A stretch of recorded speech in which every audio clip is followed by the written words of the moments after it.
Fala pessoal, tudo bem? Vamos iniciar mais um RV4 Podcast.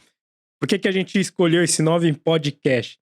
É para a gente realmente ir direto ao ponto, um bate-papo aí que vai te gerar um monte de insight e, acima de tudo, te aproximar do cash. Hoje, estou aqui com o Matheus Craft, que já é uma figurinha carimbada aqui, né, do pessoal, nosso head de renda variável, e para falar um pouquinho sobre dividendos, né, como montar uma carteira de dividendos. Então, nosso Luiz Barça aqui da RV4, né? Tá um pouquinho mais bonito, hein? Tá um pouquinho mais bonito. Mas vamos lá, Matheus. Brincadeirinhas aí à parte. Eu queria começar do começo mesmo, né? Porque eu acho que quando o pessoal fala disso, vamos montar uma carteira de dividendos, vamos ganhar dinheiro, vamos virar sócio de uma empresa. Cara, começa do começo aí. O que é, né? Quando a gente tá comprando uma ação de uma empresa ou vai montar uma carteira de dividendos. Me explica esse negócio aí. Como é que funciona isso daí? Como é que é? Boa, vamos lá. Quando você vai montar uma carteira de ações, né, a gente pensa a ação como... eu vou dar uns exemplos que vai ficar claro no decorrer do período que a gente vai aqui bater esse bate-papo, tá? Você vai comprar uma ação, você vai se tornar sócio daquela empresa.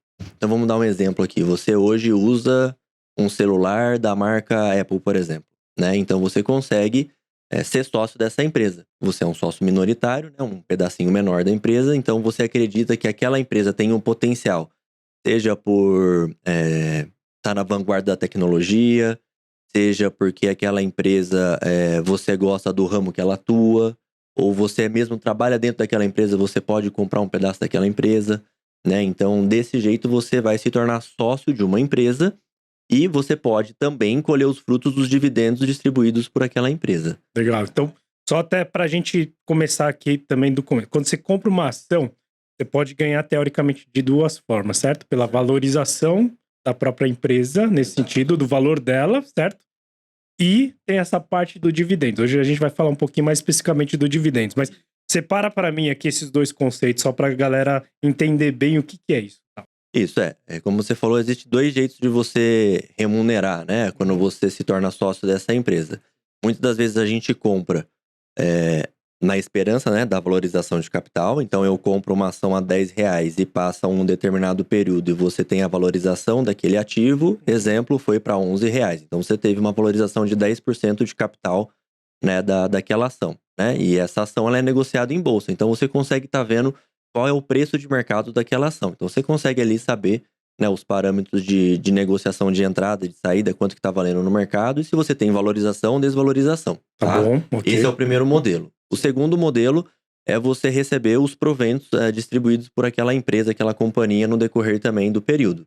Então você consegue juntar essas duas frentes de remuneração, não é só uma ou outra. Então você consegue ganhar na valorização de capital no médio e longo prazo daquela empresa, e você consegue receber também naquele período os proventos distribuídos por aquela companhia. Perfeito. Legal. Agora são todas as empresas que dão esses dividendos, como é que é uma política, né, obviamente, tal, que é feita ou nesse sentido, tal, para que essas empresas de fato distribuam esse tipo de dividendos? Como é que funciona isso? Para falar, a gente vai distribuir X ou não? Como é que funciona isso na prática? Não são todas as empresas, tá? Tem empresas que elas já estão num grau de maturação diferente de outras, né? Geralmente as empresas que pagam dividendos, elas já estão num grau de maturação muito superior às demais e por isso ela gerou caixa e aquele caixa ele é distribuído para o acionista, tá? Então o que eu quero dizer com isso, né? Empresas de menor porte ou empresas que estão alavancando seus negócios, elas pegam aquela valorização de capital e tudo mais para poder realmente reinvestir dentro da empresa. Então ela ainda não distribui o dividendo, né, para a ponta final, que são os acionistas da empresa. Então ela está reinvestindo aquele valor para poder alavancar o negócio, para poder ter mais market share no mercado, né? Tá trazendo mais empresas para dentro daquele conglomerado que ela está adquirindo. Então ela está reinvestindo na empresa. Quando a empresa ela já não passa mais por esse processo, ela já chega nesse grau de maturação maior, né? Ela começa a distribuir daí os proventos. E aí depende muito, né, de cada mandato, de cada empresa, o quanto que isso é distribuído, se é trimestralmente, se é semestralmente, anualmente, aí depende muito de cada empresa, tá? Entendi. Isso é uma forma de atração, inclusive, também de investidor, tal? Faz parte dessa estratégia? Eu diria que sim. A maioria das pessoas com o método Barsi, né, que é muito falado, muito divulgado, principalmente, tem esse foco bastante aqui no Brasil. A gente tem boas empresas pagadoras de dividendos aqui no Brasil, bastante resilientes. E eu acho que é uma estratégia, uma espinha dorsal para você traçar esse planejamento de médio e longo prazo via dividendos, ou seja, de ações ou de fundos imobiliários, né? A gente não comenta tanto de fundos imobiliários, mas também é um jeito de você extrair dividendos ali recorrentes, tá? Entendi. Fala um pouquinho dos fundos imobiliários, então, já que você tocou um pouquinho. Qual que é a diferença, né, nesse sentido, então? A ação, então, a gente falou que você está comprando uma companhia ali, né? O fundo imobiliário, você está tendo um pedacinho também, né? São cotas que a gente, seja de um shopping, um galpão logístico, um edifício corporativo, né? Então, tem diversas frentes ali no fundo imobiliário. Então, pensa você, eu quero hoje comprar, sei lá, um pedacinho do shopping JK, por exemplo, né? Você consegue comprar. Eu quero ter um galpão logístico na beira da Dutra, por exemplo, né? Que tem, sei lá, um inquilino X que eu gosto, sei lá, algo do tipo, entendeu? Então você vai ser dono de um pedacinho daquele galpão logístico, daquele shopping, daquele edifício corporativo e você recebe, né, os dividendos e aí sim dividendos mensais. Tá? Então ele é muito semelhante ao aluguel. Quando você tem um apartamento alugado, uma casa alugada, você recebe com recorrência, né, todos os meses do seu inquilino o aluguel. O dividendo do fundo imobiliário é isso. Então, todos os meses você recebe, né, e tem um efeito tributário positivo que é isento de imposto de renda para pessoa física. Então, é um jeito de você remunerar a sua carteira todos os meses ali, né? É uma estratégia também, tá? O fundo imobiliário também serve nessa estratégia de dividendos. Agora, isso obviamente é proporcional ao quanto que você está alocado, investido, né, nesses fundos ou nessas empresas, certo? Você tem que ter... O que eu quero dizer com isso? Para você, tirar um dinheiro razoável, que seja para até mesmo iniciar, você precisa ter muito dinheiro ou não? Como é que funciona isso? Como é que você começa com... Parece que investir sempre precisa de muito dinheiro, né? Eu quero comprar um pedaço de uma ação, eu quero comprar, né, um edifício corporativo, né, da parte do fundo imobiliário, quando a gente comentou agora de pouco. Você não precisa de muito aporte para poder comprar esses ativos, tá? Então, tem ações hoje negociadas na bolsa a valor de R$40, R$20, R$80, depende de cada ativo. Né? O fundo imobiliário também, a gente tem ativos negociados a R$70, R$80, R$100, R$10, né? Então, você vai comprar um único ativo, né, que vale esse valor. Então, se você tem uma disponibilidade para começar, você não precisa juntar um capital expressivo para começar, né, a ter essa estratégia dentro da carteira. Você pode fazer com recorrência e com aportes menores. Então, já é possível, né? Legal. Mas como é que você escolhe exatamente essas ações, então, né? Porque aí se para ver, tanto fundo imobiliário quanto empresas aí que sejam consolidadas, né? Eu sei que o Brasil não é os Estados Unidos ou uma China e tal, mas a gente tem empresas bem consolidadas aí hoje que pagam, inclusive, bons dividendos. Como é que eu, Anselmo, né, eu tomo uma decisão de falar, putz, eu devo investir nessas empresas aqui e tal? Como é que eu deveria... Qual que deveria ser a minha mentalidade para fazer uma análise aí, para iniciar minimamente? Uma carteira focada em dividendos, a gente tem que pegar aqueles ativos que eles são mais resilientes no longo prazo, tá? Isso é o quê? Por exemplo, você tem empresas relacionadas a saneamento, relacionados à energia, e empresas mais cíclicas relacionadas a commodities, e aí depende do ciclo que aquela commodity está passando, então você consegue extrair também via commodities ou ciclos de mercado, e os próprios bancões, né? Então essas são as principais empresas que pagam dividendos. Tem outras que pagam? Tem outras que pagam, né? Tem empresa de construção civil que paga, empresas relacionadas à economia doméstica como um todo, tem uma ou outra que tem já, né, o pagamento de dividendo, mas em geral a gente sempre tenta pegar essas empresas que elas são mais resilientes no médio e longo prazo, tá? Então um grande banco, né, que hoje a gente tem um pouco do monopólio dos grandes bancos aqui, se você pegar a linha do tempo, né, de 10, 15, 20 anos para trás, eles são bons pagadores de dividendos. Energia elétrica, o mesmo conceito, né? Porque são concessões de 10, 15, 20, 30 anos que a gente consegue olhar mais para frente e ter um pouco mais de previsibilidade. Saneamento é a mesma coisa, igual eu comentei aqui. Então, são ativos que você tem um pouco mais de previsibilidade, né? Então, com isso, você consegue ter um pouco menos de volatilidade, previsibilidade. Óbvio, tá falando de renda variável. Vai ter momentos que as ações vão cair, né? Mas você sabe que no médio e longo prazo você consegue sim extrair bastante valor desse tipo de ativo, tá? Então são esses ativos que são mais conservadores quando a gente fala de bolsa, tá? Legal. Até acho que tem um ponto aqui de uma pergunta que é assim, né? Se a gente comparar esse desempenho de uma carteira de dividendos, né? Com o CDI ou até mesmo o Ibovespa e tal, nos últimos 10 anos, 5, 10 anos e tal, a gente consegue bater esses números? Como é que foi o desempenho, assim, tal, de uma carteira dessa, com esse tipo de estratégia? Consegue, né? Porque quando a gente fala de reinvestimento dos proventos, dos dividendos recebidos, né? O juros composto trabalhando para você. Então, diferentemente quando você pega um aporte de, exemplo, 10 mil reais e você só compra o ativo, por mais que você esteja recebendo aquele dividendo e você não reaplicou aquele dividendo, você pode não ter uma superação absurda do CDI. Né? Você pode estar ali muito próximo do CDI ou até mesmo ganhando do CDI, mas não faz aquela diferença absurda, né? A gente fez um estudo recente com Petrobras e a gente viu que em Petrobras, se você tivesse aplicado os últimos 10 anos, né, com o reinvestimento do provento, a gente está falando de um rendimento de em torno de 1.200% de rendimento. Então, toda vez que você recebeu o provento, né, via dividendos ali da empresa, você reinvestiu, né, logo na sequência, você faz aquela bola de neve crescer. Então, aí sim o crescimento ele é exponencial. Porque se você compra hoje uma ação a 10 reais e você recebeu 10% de dividendo, né, amanhã você vai colocar ali aquele reinvestimento do provento e que essa bola de neve não é mais 10, daqui a pouco é 10,10, daqui a pouco é 11, daqui a pouco é 13, daqui a pouco é 20 e isso vai crescendo muito rápido. Entendi. Né? Leva um tempinho para você ver essa curva, né, sair de uma linha mais reta para ela empinar, mas a gente está falando que 10 anos é um prazo relativamente maior, mas não é algo que você também fala, nossa, 10 anos acho que, né, é muito tempo. É um prazo ok para você ver a sua carteira mudar de patamar. Né? Legal. E aí, então, você acha que esse reinvestimento de dividendos deveria ser uma estratégia para quem faz esse tipo de investimento? Então, tipo, ou você pega esses dividendos e aplica em outra coisa? Você, obviamente, provou aí pela Petrobras que faz sentido, né? Mas Exato. como é que funciona geralmente o mercado? O que o pessoal faz aí? Geralmente não tem um reinvestimento do provento. Não tem, né? Não tem. Né? Tanto que o método Barsi, né? Eu faço sempre o paralelo porque a gente está muito em voga falar, né, do reinvestimento de provento e tudo mais.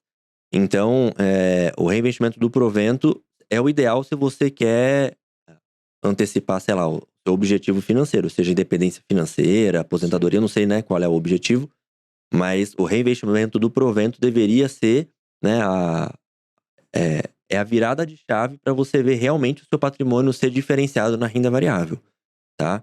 Mas muitas das vezes também, você aloca ali, sei lá, em fundos imobiliários ou até mesmo em ações e você usa aquele recurso para poder compor parte do que você utiliza mês a mês para pagar suas contas. Então, assim, não existe uma regra, né? Você vai utilizar aquilo dependendo do que foi planejado, do que foi ali estipulado no seu planejamento financeiro. Mas se você conseguir reinvestir o provento no médio e longo prazo, a sua carteira ela muda assim de patamar. E aí é o que você falou, né? Uma visão de longo prazo para poder tomar uma decisão aí no final das contas mais assertiva, né? Tipo, o que eu quero dizer com essa visão de longo prazo? A tese muda em algum momento ou tem que mudar?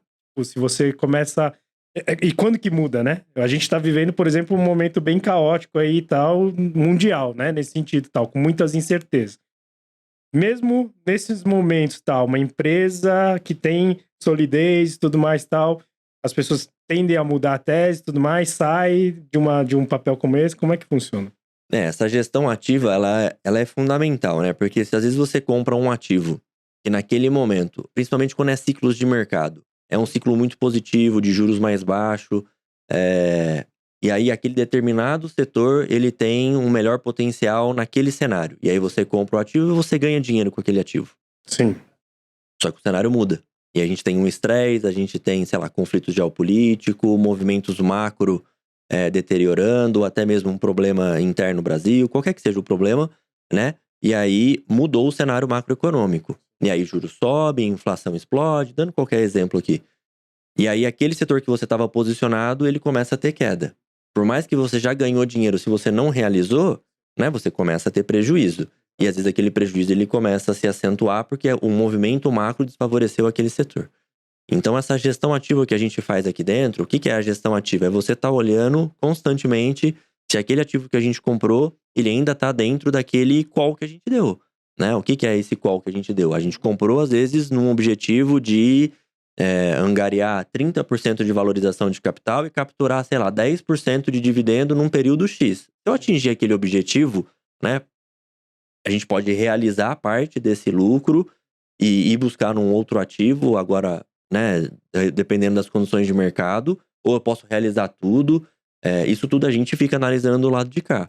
Então, que nem eu falei, em ciclos de commodities, hora vai estar, né, minério de ferro explodindo, hora serão frigoríficos, hora vai ser petróleo e gás, depende de cada movimento de mercado, hora vai ser açúcar, né? Então, a gente consegue tá se reposicionando no mercado, porque o mercado ele é dinâmico, ele não é uma linha reta, né? Então, esses ciclos de mercado, se você não tem uma gestão ativa, né, você acaba perdendo a oportunidade, às vezes, de dar uma saída melhor e você colocar aquele lucro no bolso, ou o inverso também. Às vezes você se posiciona, aquela tese não se concretiza, você estopar aquela posição, porque realmente não está acontecendo o que deveria, né? E aí você estopa com menor prejuízo antes que aquilo se torne um prejuízo permanente e aí você não sai mais, né? E aquele viés nosso acaba, né, barrando a saída com aquele prejuízo. Então, assim, Como é que você dorme, Matheus? eu vou voltar até um passo atrás. Empresas que pagam bons dividendos, empresas elétricas, como eu falei, até mesmo os bancões, saneamento, que são mais previsíveis e a gente tem, né, um acompanhamento diferenciado. Essas empresas, você consegue ficar por mais tempo sem ter que ficar vendendo e comprando, tá? Você consegue estar por mais tempo dentro dessas empresas. Às vezes o que a gente faz também é remodelar o percentual dentro daquele portfólio. Então, hora eu posso ter 20% num ativo de elétrica e hora eu posso ter só 10% ou posso ter só 5%. Então, eu vou rebalanceando também o percentual dentro daquele portfólio que eu montei. Você também não precisa estar o tempo inteiro, eu comprei aqui elétricas, eu sei que vai performar nos próximos 10 anos e você só fica com aquele portfólio daquele momento que você montou inicial. Você pode rebalancear o tamanho daquela posição também. Então, isso também é uma gestão ativa. Você está conseguindo rebalancear o percentual alocado dentro daquela categoria ali, tá? Legal.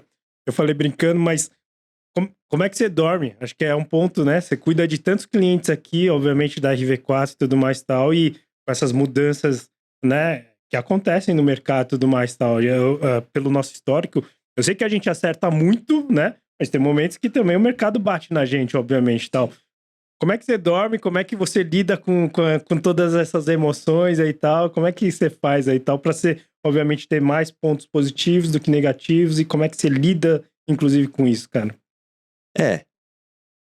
É difícil essa pergunta, né? A gente fica preocupado quando a gente tem um estresse muito grande, esse pânico que acontece, principalmente da pessoa física, né? Que às vezes sai uma notícia e a gente tenta acalmar, né? Trazendo as partes técnicas, explicando o porquê daquele movimento, mas realmente, né?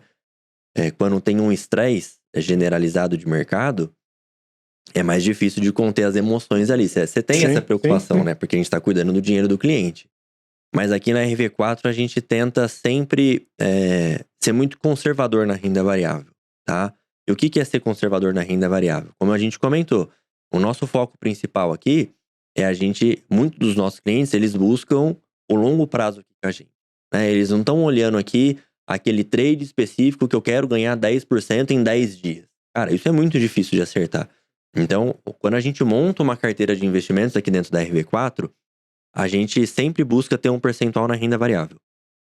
Só que esse percentual, ele é um percentual baixo da carteira.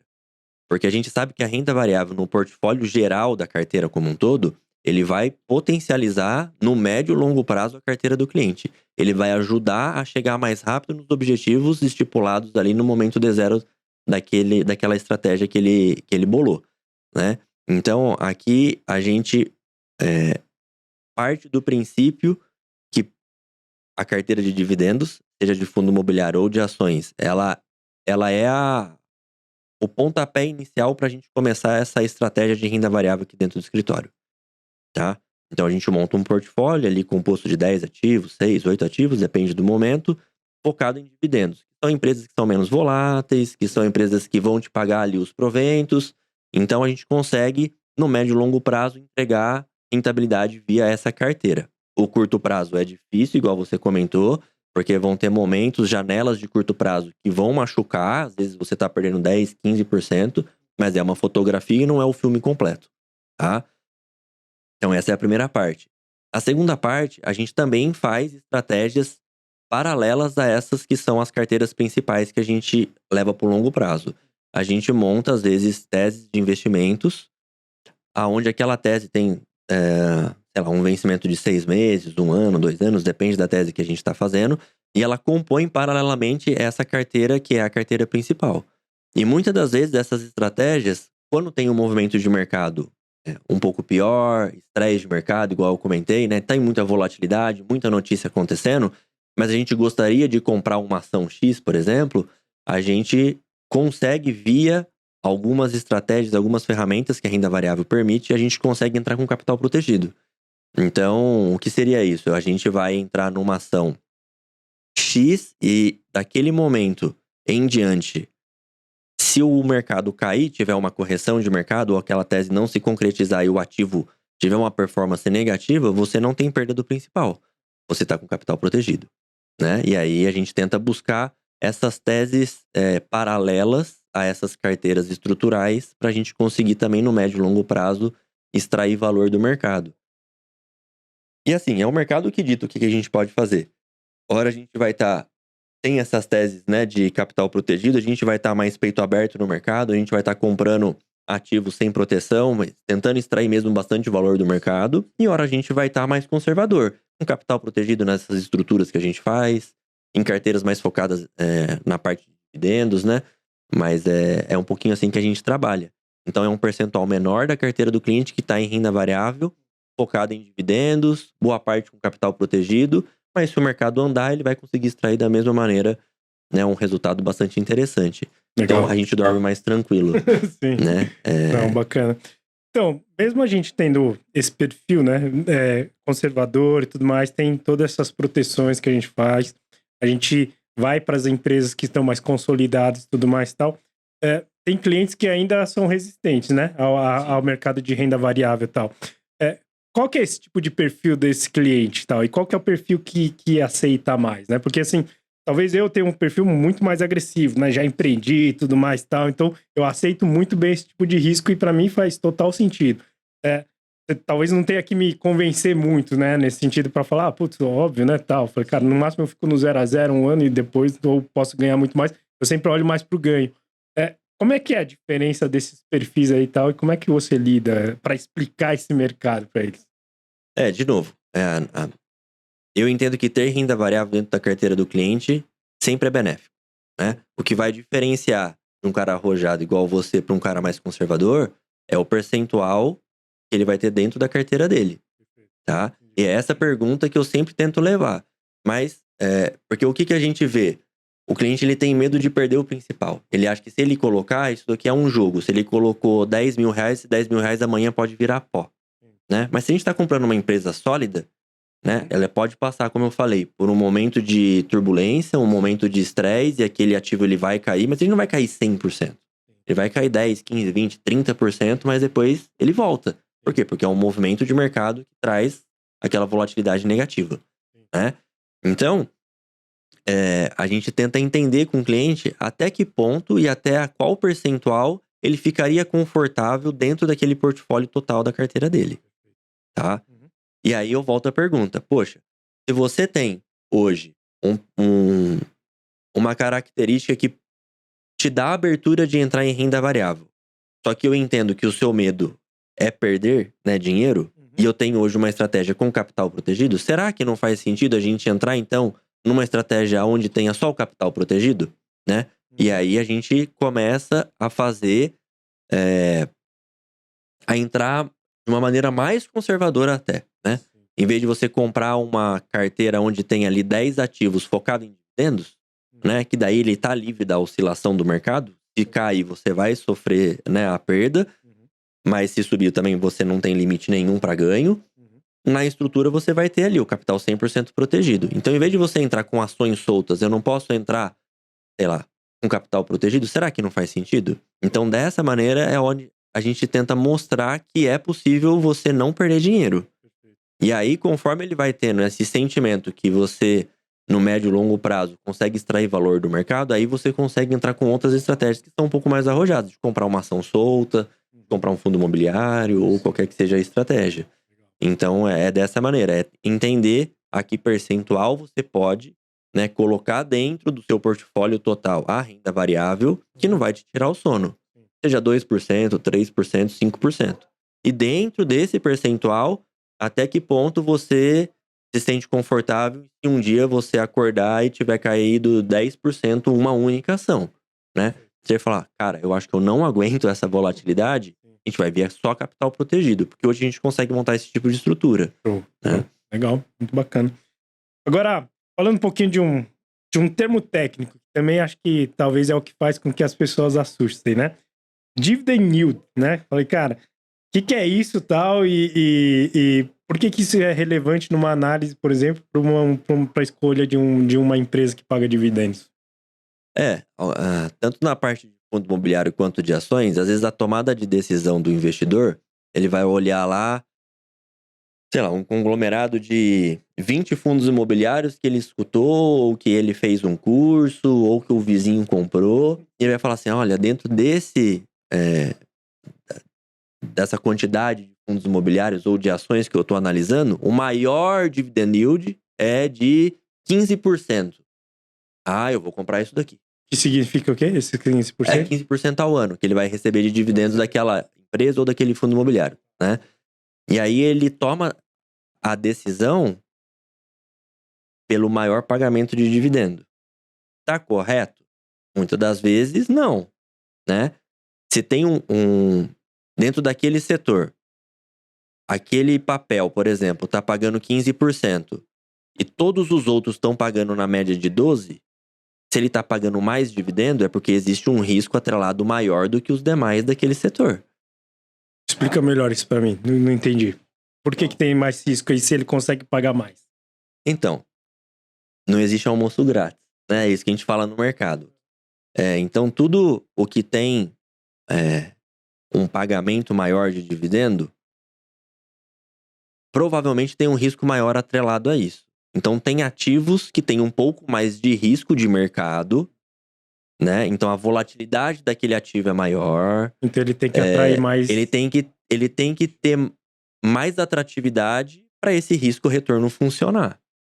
Existem momentos, por exemplo, a Petrobras, eu volto a falar da Petrobras porque é um caso, né, emblemático aí dos últimos anos, que pagou um caminhão de dinheiro. Significava que ela tinha maior propensão de risco a quebrar? Não, não é isso. É que naquele momento, o ciclo da commodity, a reestruturação da empresa, proporcionou a ela pagar muito mais dividendo. Mas às vezes na análise, né, você não tá olhando só... Muitas das vezes você não olha o fundamento, quem são as pessoas que estão gerindo aquela empresa, quais são os projetos futuros. Você toma essa tomada de decisão mais rápido. O que tá pagando mais dividendo, vou comprar, né? E às vezes nessa tomada de decisão, você acaba comprando um ativo que tem mais risco sem você saber. E aí você vai saber depois de às vezes 6 meses, 1 ano, e o ativo ele passa por algum problema. E aí você fala, nossa, né? Aqui eu acho que eu pequei porque eu fiz uma análise olhando só a dividend yield maior, né? De novo, aqui a gente está falando de uma análise muito simplista de olhar só o dividendo, né? Mas existem outras coisas que a gente analisa na hora da tomada de decisão. Mas, que nem eu comentei, volto a falar, vai ter momentos que empresas vão pagar muito mais do que outras porque é um período X que aquela empresa está passando. Não é porque daí existe mais risco, não é, né? Mas se você pega em condições normais de mercado, eu volto a falar, um ativo está pagando 15 e todos do mesmo setor que fazem a mesma coisa tá pagando 12, por que aquele tá pagando 15? Aí você tem que levantar a bandeira e falar, puxa, acho que eu preciso estudar aqui, entendeu? Para ver se existe mesmo um risco a mais atrelado, sendo que todo mundo daquela classe tá me pagando 12, né? Aí sim existe um risco, aí você pode ter certeza que existe um risco maior, entende? E nessas análises aí tal, quando uma pessoa se aventura, né, nisso daí tal, quais são os principais erros aí que eles cometem para, né, buscar aí empresas para se investir nesse sentido? Quais são os principais erros? Eu acho que os principais erros, né, é você tentar ganhar dinheiro no curto prazo. Porque é muito difícil realmente de ganhar dinheiro no curto prazo. Você pode acertar, às vezes, ali uma tese de investimento e ganhar muito dinheiro? Pode, tá? Mas estatisticamente as coisas funcionam mais no médio e longo prazo do que no curto prazo, tá? Então essa parte de especulação, que eu acho que muita gente tem esse olhar de renda variável como eu vou especular o mercado, é um jogo, eu quero ganhar dinheiro rápido, né? A renda variável, ela não vem para isso.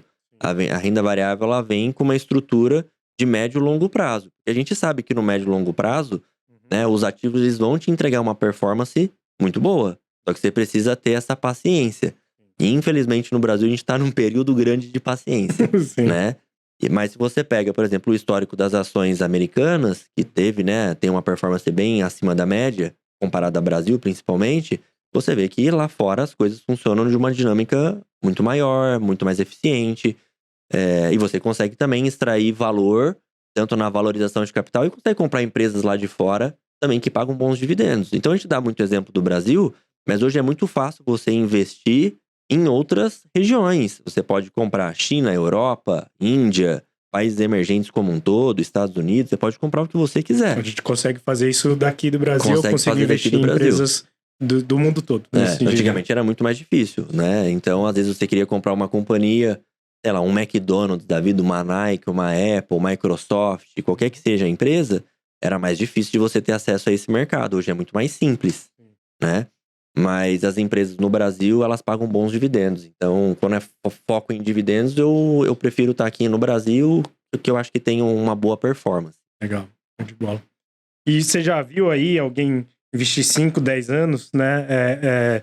E de fato realmente construir riquezas, que nem o Bart fala e tudo mais, tal. Isso é verdade ou mentira? Como é que é? É verdade. A gente tem alguns poucos clientes aqui dentro do escritório que tem um perfil muito mais arrojado e ele conseguiu, via renda variável, potencializar assim, muito rápido o crescimento da carteira dele via ações, principalmente. Tá? Esse cliente que a gente acompanha de perto, só que ele tem aquilo, né? Me fugiu a palavra aqui, ele tem não é determinação, disciplina. Ele é muito disciplinado. Então, são ativos que ele compra de médio e longo prazo, que ele faz aportes regulares. Esse é um outro ponto muito interessante de falar, porque muita gente fala assim, eu vou pôr 10 mil reais, beleza. Como é médio e longo prazo, daqui a 5 anos a gente vê. Tá, beleza, mas se você faz aportes regulares, pensa que você vai ter momentos, como a gente comentou aqui, de oscilação de mercado. Vai ter momentos bons e momentos ruins. Se eu compro num momento ruim de mercado, a chance desses 10 mil crescer ele é muito alta. Mas se eu faço recorrência de aporte dentro da renda variável, porque o meu portfólio como um todo ele vai crescer, né? Aquela carteira que a gente montou, né, atrelado a juros, a inflação, multimercado, qualquer que seja a estratégia do todo da carteira do cliente, a renda variável é um percentual, como a gente falou aqui.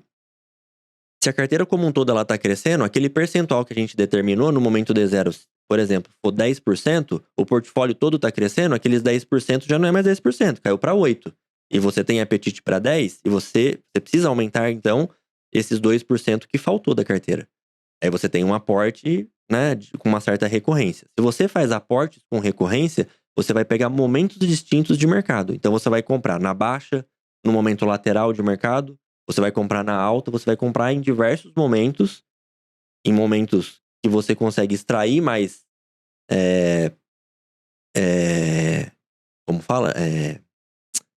Valorização de capital, que você compra no momento de estresse de mercado onde tudo está muito barato e você fez um aporte, você comprou melhor, né? Então, essa recorrência, essa disciplina, que daí eu volto nesse caso em específico de um cliente, né, tem mais de um cliente aqui dentro do escritório, ele é muito disciplinado. Então, ele foca em estar sempre aportando, fazendo a recorrência dos aportes que ele estipulou, o dividendo cai na conta, ele reaplica. Então, ele conseguiu muito rápido chegar num objetivo X que ele tinha ali, né? Então, a disciplina muda também na hora de você conseguir potencializar essa carteira sua de ações ou fundos imobiliários. Perfeito, show de bola. Eu acho que deu pra gente mapear, né, pelo menos um pouco o que é essa estratégia, né, de investimento dentro da renda variável e tudo mais.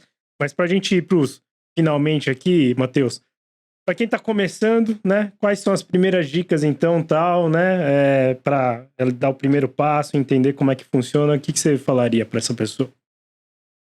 Vamos lá. A renda variável não é mágica. De novo, é o médio e longo prazo que vai te ajudar a chegar nos seus objetivos. Você não vai ficar rico com renda variável. A renda variável, ela é um pedaço do seu portfólio, né, que vai te ajudar o médio e longo prazo a chegar no seu objetivo. Esse é sempre o que eu falo para os clientes. Não pense que você vai entrar com um valor X e você vai ficar milionário com aquele valor que você colocou. Não é assim que a renda variável funciona. Mas é possível sim você extrair muito valor de mercado, né? E fazendo as análises certas, tentar estudar pelo menos minimamente o porquê que você está comprando aquela empresa, não comprar só por uma dica ou porque alguém te indicou, é entender, cara, aquilo realmente é bom, né? Existe fundamento por trás daquele ativo que eu estou comprando, entender o porquê que você está comprando aquele ativo, tá? Então, essa é a dica que eu dou. Não ter pressa, a renda variável ela funciona, né? Mas precisa ter a disciplina. A disciplina muda o game na hora de você estar falando de médio e longo prazo em ativos de risco. Cara, eu gosto muito de escutar você falando da renda variável, porque de verdade acho que diverge muito do que o mercado fala, porque acho que é um pouco do contrário, né? De falar, não, tem que arriscar mesmo, você vai ganhar dinheiro e tudo mais. E de verdade acho que você é um cara muito sério mesmo, né? Nesse aspecto e leva muito essa consistência, essa verdade aí pros nossos clientes. Então, obrigado aí por mais um episódio, né? Sempre aprendo aí com você. Tem também, né? Fica uma dica, tem um capítulo lá no YouTube que chama RV4 Valoriza. Quem quiser assistir ali, a gente conta um pouquinho dessa história, né, tal. Vai conhecer ainda mais aí o Matheus, aí a história dele, que é muito bacana, né? Um cara aí que foi... Já apanhei. Já apanhou, né? E deu a grande virada aí também. Então, obrigado aí por ter compartilhado, né? Não só os seus conhecimentos, mas a forma como você trabalha aqui, acho que realmente tem que ser reconhecida mesmo. E obrigado novamente. Espero que quem gostou aí, né? Realmente do episódio, compartilha com a galera e tudo mais e tal. Acho que é uma estratégia que realmente faz parte, né, dos seus investimentos, deve fazer parte. Conheça. Se tiver alguma dúvida, né, manda aqui pro Matheus que ele vai ter o prazer aí de responder. Com certeza. Qualquer dúvida, aciona um assessor, marca uma reunião com a gente da mesa de renda variável. A gente vai ter o prazer ali de ajudar a estruturar uma carteira de médio e longo prazo para vocês aí, tá bom? Fechou. Obrigado, gente. Até a próxima. Valeu.